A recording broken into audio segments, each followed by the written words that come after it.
विघ्नहर्ता श्री गणेश, श्री गणेश, श्री गणेश। ओम आदि शंकराय नमः।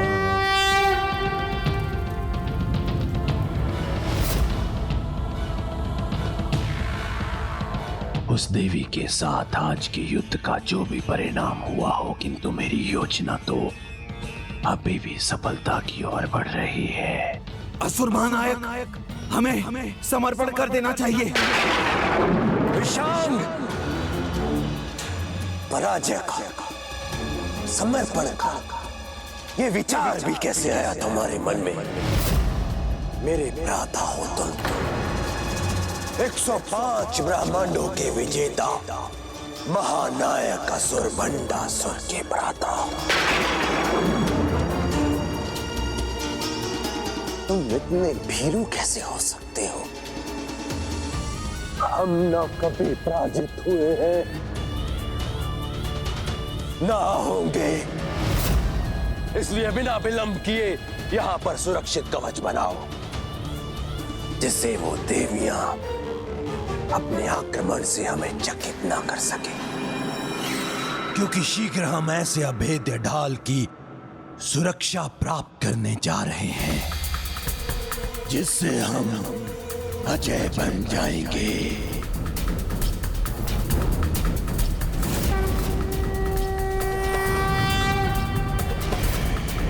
मैंने माता पराशक्ति के दर्शन तो प्राप्त कर लिए, किंतु उनके कान के आभूषण मांगना भूल गई। कर्ण के आभूषण? हाँ गणेश जी, माता के कान के आभूषण तो बहुत सुंदर थे। कितनी भोली हो तुम, जो इस भयानक युद्ध के समय में भी उसकी गंभीरता का नहीं, माता के कर्ण के आभूषण का विचार कर रही हो। क्या करूं गणेश जी, वो थे ही इतने सुंदर। तब तो वास्तव में बड़े दुख की बात है कि तुम अपनी इच्छा माता से कहती, उसके पहले ही तुम्हारे पिता तुम्हें ले आए। किंतु माता तो सभी माताओं की माता है, उन्हें तो अपनी संतानों की इच्छा बिना कहे ही ज्ञात हो जाती है, और तुम्हारी जैसी भोली भक्त की प्रार्थना तो वो अवश्य सुनेंगी। तो माता मुझे वो आभूषण दे देगी?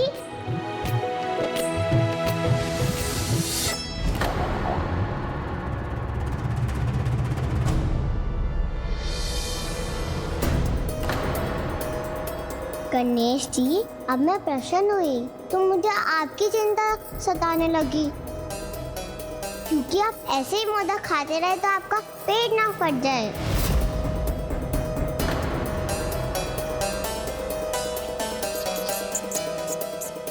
माता, अब तो प्रभु का मोदक खाना हमें रोकना ही होगा। किंतु यदि मैंने हस्तक्षेप किया तो गणेश का वचन भंग होगा, और मैंने यदि कुछ नहीं किया तो गणेश को हानि पहुंचेगी। अब तो मेरी इस दुविधा का समाधान माता पराशक्ति ही कर सकती है। मुझे आज्ञा दीजिए माता, मैं अभी माता पराशक्ति के निकट जाकर उनसे सहायता मांगता हूँ।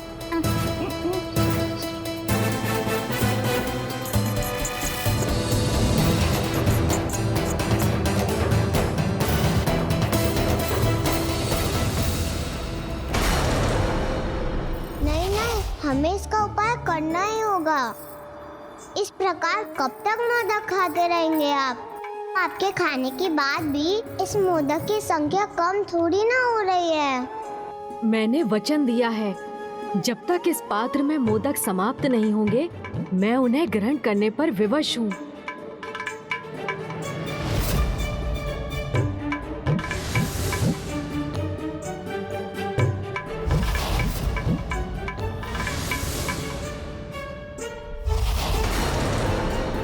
रश्मि प्रभा, इस अक्षय पात्र की कोई भी सामग्री कभी नहीं घटती। इस समस्या का एक समाधान है। झूठे पात्र में अतिथि को भोजन परोसना पाप है, इसलिए यदि अक्षय पात्र झूठा हो जाए तो वो अपनी पवित्रता खोकर एक साधारण पात्र में परिवर्तित हो जाएगा, और फिर वो मोदक उत्पन्न नहीं कर सकेगा। सूझ गया उपाय। मैं पिताश्री से कहूंगी आपको कष्ट में देखकर मुझे बहुत कष्ट हो रहा है, इसलिए वो आपको वचन मुक्त कर दे।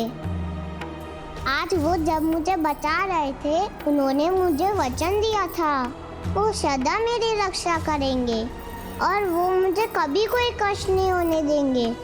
जो मुझसे इतना स्नेह करते हैं वो मेरी बात कभी नहीं टालेंगे प्रभु। इसका पिता जो स्वयं को मेरा भक्त कहता है उसे मेरी कोई चिंता नहीं, किंतु इस निर्दोष बालिका का सरल हृदय मेरी चिंता से कितना व्याकुल है। आप चिंता मत कीजिए गणेश जी, मैं आपको कुछ नहीं होने दूंगी। मैं भी वचन देता हूँ कि मैं भी तुम पर कोई आँच नहीं आने दूंगा।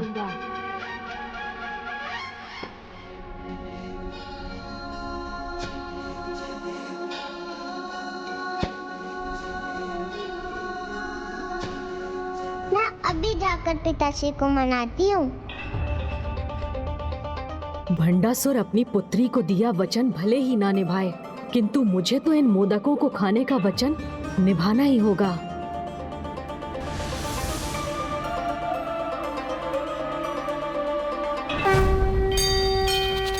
अब मुझे आज्ञा दीजिए माता। रुकिए मूषक जी, अमरपुर में प्रवेश करने के लिए भी आपको सहायता चाहिए होगी।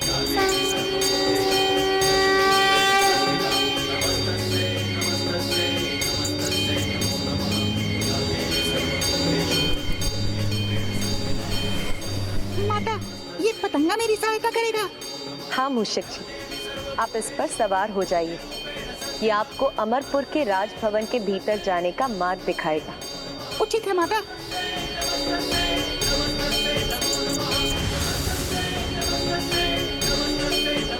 चलिए पतंगे महोदय, उड़ान भरिए।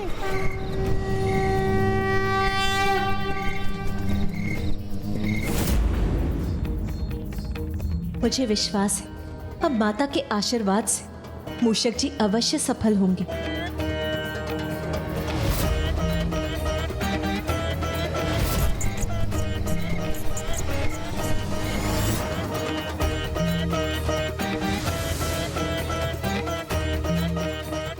ये मेरे लिए अत्यंत असुविधाजनक होता जा रहा है। मुझे कुछ अच्छा नहीं लग रहा। पिताश्री, पिताश्री, पिताश्री।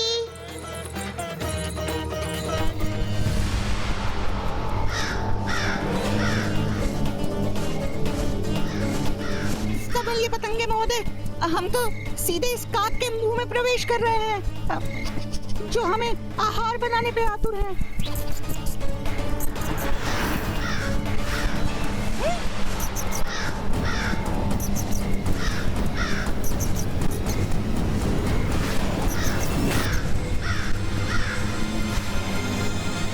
देखा, दोनों को बचा लिया ना मैंने।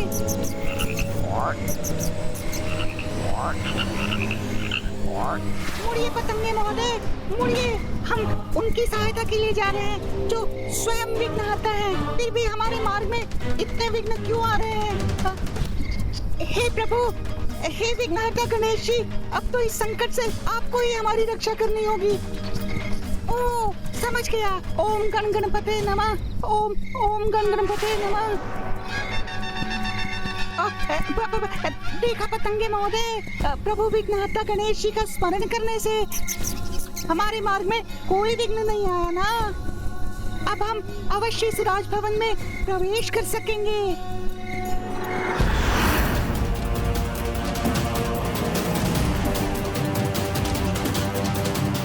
पिताश्री, पिताश्री,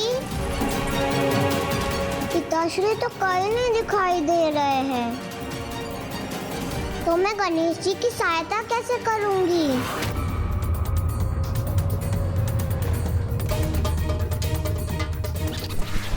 शीघ्रता कीजिए पतंगे जी, अब हम पहुंचने ही वाले हैं।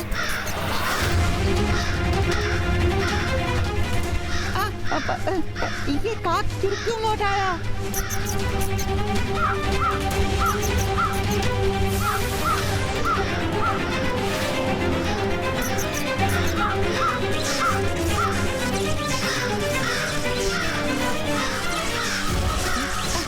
ऊपर उड़िए पतंगे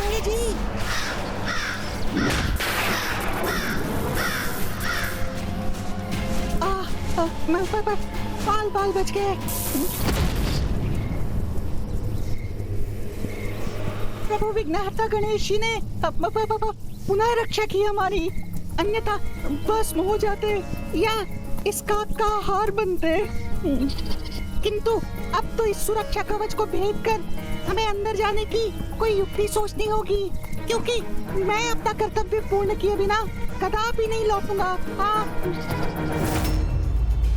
मैंने तुम सभी को यहाँ इसीलिए बुलाया है ताकि तुम वो दृश्य देख सको जिसके कारण मैं आज की पराजय के बाद भी इतना निश्चिंत था।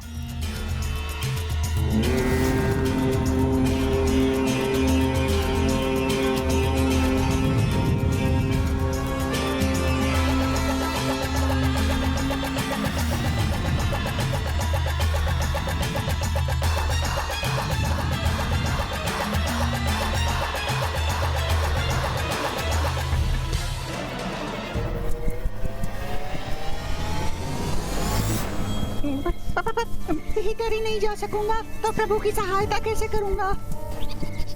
पतंगे महोदय, माता ने आपको मेरी सहायता के लिए भेजा था, तो मेरी सहायता कीजिए।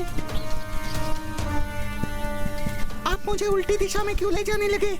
मुझे मेरे प्रभु के पास जाना है। आप कर क्या रहे हैं?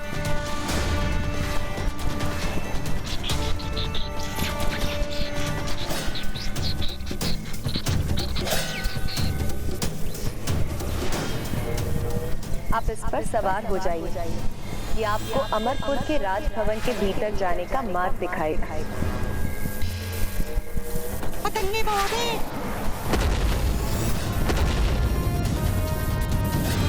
मैं आपका त्याग व्यर्थ नहीं जाने दूंगा। सब जगह ढूंढ लिया मैंने पिताश्री को, किंतु कोई नहीं मिले पिताश्री। अब मैं गणेश जी के साथ कैसे कर पाऊंगी? मूषक, रुक जाओ, मैं मित्र हूँ, शत्रु नहीं। ये मूषक तो बात भी करता है। इसे अपना मित्र तो पुकार लिया, किंतु योजना नहीं बताऊंगा। किंचित है तो भंडासुर की ही पुत्री। हाँ,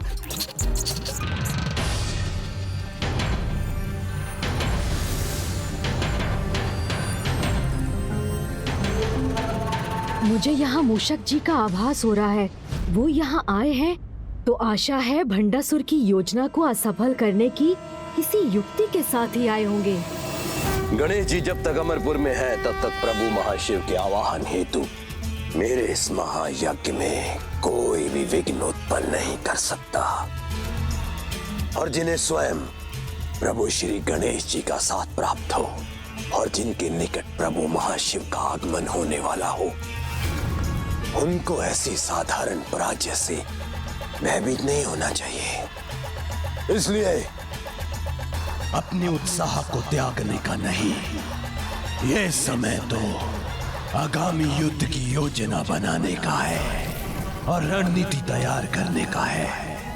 अपनी शक्ति को एकत्रित कर, अपने विश्वास को जागृत कर आक्रमण करने का है, क्योंकि वो देवी सूर्योदय होते ही अपनी संपूर्ण शक्ति के साथ अमरपुर पर आक्रमण करने के लिए अवश्य आएगी।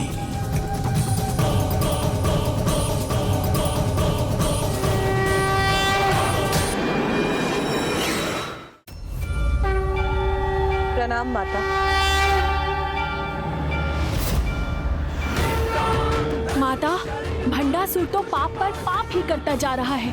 उसने गणेश जी को विवश किया है। प्रभु महाशिव का आवाहन अनुचित कारण से कर रहा है। आपके जगराता में अपनी बहन से विस्फोट करवाया, रात्रि में हम पर आक्रमण किया, तो अब तो उसे उसकी अनीति और अधर्म का दंड देने की आज्ञा दीजिए। हाँ माता, हम अभी जाकर उसके साथ उसके नगर का भी सर्वनाश कर देंगे। हाँ माता, हमें आज्ञा दीजिए। मैं ज्वाला मालिनी अपनी ज्वाला के दहकते अंगारे बरसा के उन दुष्टों को भस्म कर दूंगी। प्रत्येक कार्य का एक उचित समय होता है, यही नीति है। उसने हम पर रात्रि में आक्रमण किया, ये उसकी भूल थी। जिससे वो कदापि सीख नहीं लेगा, किंतु हम वो भूल नहीं करेंगे। युद्ध के नियमों के अनुसार सूर्य देव के प्रथम किरणों के साथ ही अमरपुर पर हमारे आक्रमण की तैयारी कीजिए। सूर्योदय होने पर अमरपुर पर अनेक रथों की चढ़ाई होने के पूर्व कौन कौन तैयार है उन पर आक्रमण करने के लिए? मैं तैयार हूँ पिताश्री। मैं भी तैयार हूँ पिताश्री। हम भी तैयार हैं पिताश्री। हम भी तैयार हैं। हम भी तैयार हैं पिताश्री। ज्येष्ठ, आपके आदेशानुसार हम युद्ध के लिए तैयार हैं।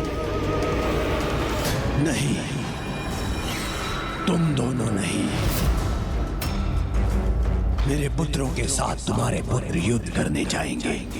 पुत्रों को युद्ध करना होगा, क्योंकि युवा रक्त को स्वयं को प्रमाणित करने का अवसर मिलना ही चाहिए। और इतना तो चलता है। 8 भंड पुत्रों के साथ हमारे सभी पुत्र सेना सहित युद्ध में प्रस्तुत होंगे। असुर महानायक, आज के युद्ध के अंत होने तक ये महायज्ञ अवश्य संपन्न होना चाहिए।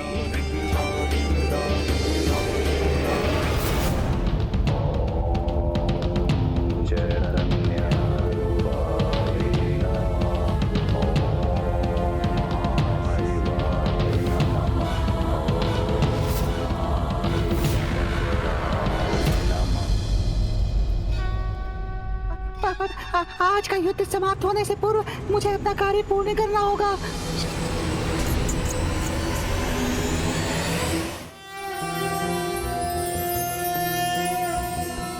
कदम्बवन शालया कुछ भरोल्लसन मालया कुचोपमित शैलया गुरु कृपाल सद्वेलया मदारुण कपोलया मधुर गीत वाचालया कयापि घन लीलया कवचिता वयं लीलया।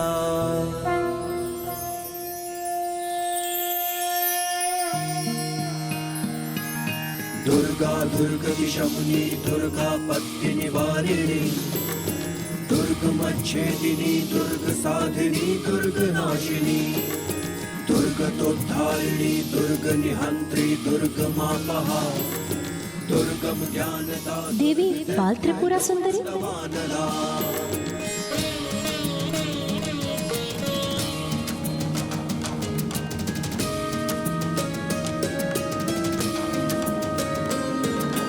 दुर्गमा दुर्गमालो। आज के युद्ध में मैं ही सेनापति रहूंगी, क्योंकि भंडासुर अपने युवाओं अर्थात पुत्रों को भेज रहा है, तो मैं भी ये युद्ध उनसे अकेले ही करूंगी।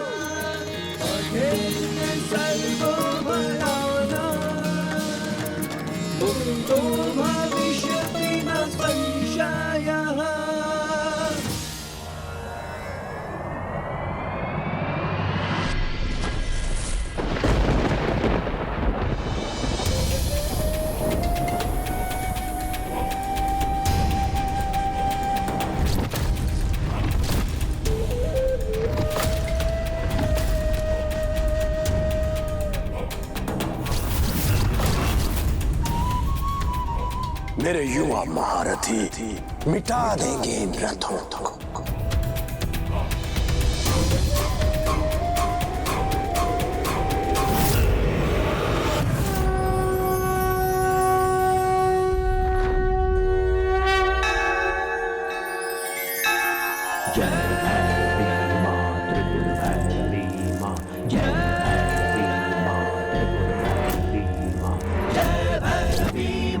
त्रिपुर भैरवी माँ, जय भैरवी माँ, त्रिपुर भैरवी माँ। ये कैसा प्रकाश, ये कैसा दृश्य था।